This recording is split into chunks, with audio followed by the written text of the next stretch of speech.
हा पुरी सर नमस्कार. सर नमस्कार. माझं नाव गिरीश बिजेंद्री गोरपाल मेहरोल.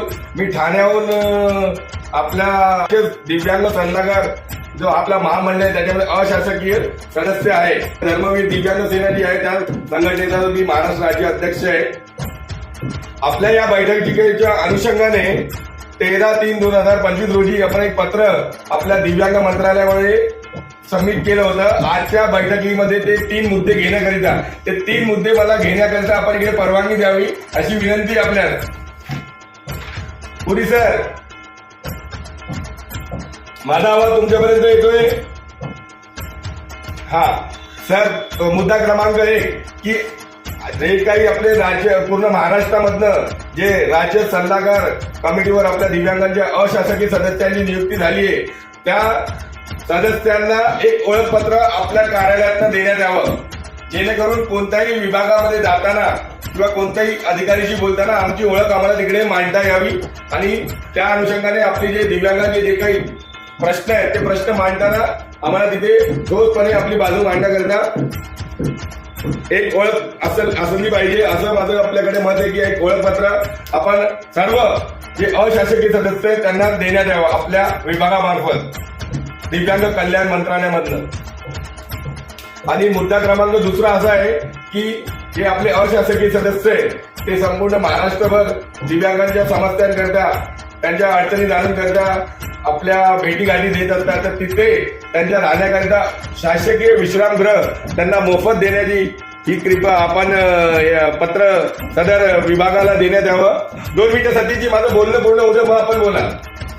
अशासकीय सदस्यांकरिता शासकीय विश्रामगृह मोफत देण्याची आपण अध्यादेश किंवा पत्र सर्व महानगरपालिकेंना किंवा राज्याच्या जे काही जिल्हाधिकारी जिल्हा परिषद आहेत त्यांना काढावे. आणि सर्वात मोठा मुद्दा क्रमांक 3 की आपल्या महाराष्ट्रामध्ये किती दिव्यांग आहेत, त्यांच्या काय गरजा आहेत ते अजून कोणालाही माहिती नाहीये. त्याकरिता राज्यातील सर्व दिव्यांगांचे सर्वेक्षण त्यांची नोंदणी हे सर्वप्रथम होणे तर गरजेचं आहे. आणि त्याकरता आपण आपल्या जेवढ्या नगरपालिका आहेत महाराष्ट्राच्या आणि जिल्हा परिषद त्यांना एक पत्र काढण्यात यावं, जेणेकरून त्या नोंदणी ही फास्ट ट्रॅकवरती झाली पाहिजे. माझे हे मुख्य 3 मुद्दे आहेत जे आपल्याकडे मी मांडलेले आहेत. त्याचबरोबर सर एक शेवटचा मुद्दा एक शेवटचा मुद्दा आहे की आपली जी लाडकी बहीण ही योजना आहे तर या योजनेमध्ये 2.5 लाख उत्पन्नाची अट आपण ठेवलेली आहे शासनाने. आणि संजय गांधी निराधार जी योजना आहे त्याच्यामध्ये 50,000 रुपयेचं उत्पन्न दाखला आपल्या दिव्यांगांकडनं घेतला जातो. आणि 50,000च्या वर जर असेल तर त्या दिव्यांगाला त्या योजनेत पात्र केलं जातं. तर त्यांचीही या उत्पन्नाची अट वाढवावी, जेणेकरून राज्यातील जे दिव्यांग आहेत तमाम दिव्यांग त्यांना या योजनेचा लाभ भेटेल. ज्याप्रमाणे लाडकी बहीणला वार्षिक 2.5 लाख रुपये त्याचप्रमाणे दिव्यांगांनाही आपल्या संजय गांधीच्या योजनेकरिता वार्षिक उत्पन्न 2.5 लाखापर्यंत ग्राह्य धरण्याचे आपण आदेश पारित करण्यात यावे, जेणेकरून राज्यातील प्रत्येक दिव्यांग या योजनेचा लाभ घेऊ शकेल आणि तो कुठेतरी सक्षम होण्यास त्याला एक मदत होईल. या 4 मुद्दे आहेत साहेब. त्या 4 मुद्द्यांवरती. आणि दुसरी गोष्ट साहेब की आजची जी बैठक ऑनलाईन बैठक जी आपले मुख्यमंत्री साहेबांनी इथे आयोजित केली त्याबद्दल मी आपले आणि त्यांचे आभार मानतो. आणि हे जे मुद्दे मी आपल्यासमोर उपस्थित केले त्याच्यावरती काही ठोस निर्णय आपण घेण्यात यावा ही विनंती करतो.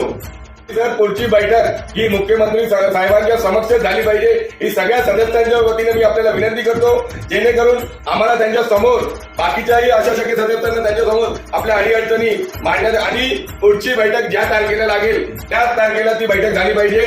ती पुढे ढकलण्यात न यावी आणि स्वतः राज्याचे मुख्यमंत्री त्या बैठकीला उपस्थित राहावे ही विनंती आहे आपल्याला. जयसिंगजी हे असं होऊ शकत नाही. जर असं झालं जयसिंगजी जर झालं तर आपण एकत्रितपणे मुख्यमंत्री साहेबांचा घेराव करू. जयसिंगजी जर अशी गोष्ट घडते तर आपण मुख्यमंत्री साहेबांचा घेराव करू.